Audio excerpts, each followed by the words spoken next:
वसमत नगरपालिका नगराध्यक्षपदाचा पदभार सुनीता बाहेती यांनी स्वीकारला.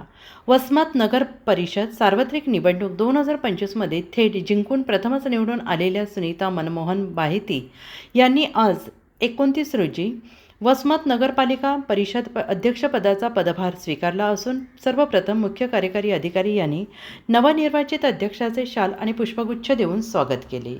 या प्रसंगी वसमत विधानसभेचे आमदार राजूभैया नवघरे उपस्थित होते.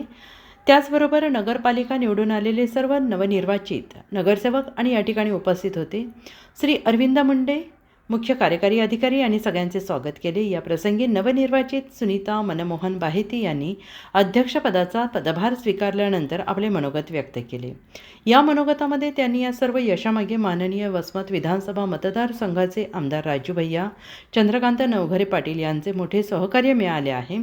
त्यांच्या या सहकार्यामुळे मी आज या नगराध्यक्षपदाची या ठिकाणी पोहोच घेतली असून वसमतकरांनी माझ्यावर जो विश्वास दाखवला, या निवडणुकीतील जनतेला वसमतकरांना दिलेला शब्द मी पूर्ण करेन. यासाठी मी वसमत नगर परिषदेसाठी सातत्याने काम करत राहीन.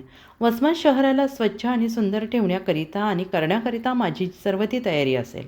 या प्रसंगी सर्व नवनिर्वाचित सदस्य वसमत नगरपालिका कार्यालयामध्ये उपस्थित होते. तसेच कार्यक्रमाचे कार्याध्यक्ष श्री डी दळवी, महेश बिराजदार, नितीन चव्हाण, बालाजी सोनवणे, अफसाना मुजावर, साक्षी भोसले, स्नेहा घनसावंत, सुभाष निरावर, ज्ञानेश्वर जाधव, अरविंद शिकारी, नवाज कुरेशी, रमन सुतारे, प्रवीण दहिवाळ, भुजंग भिसे आणि कार्यालयीन कर्मचारी उपस्थित होते. या कार्यक्रमाचे सूत्रसंचालन श्री रवी वडवणे यांनी केले आहे, तर उपस्थित मान्यवरांचे मुख्य कार्यकारी अधिकारी यांनी आभार व्यक्त केले. अजिंक्य महाराष्ट्र न्यूजसोबत प्रतिनिधी श्रीहरी अंभोरे पाटील.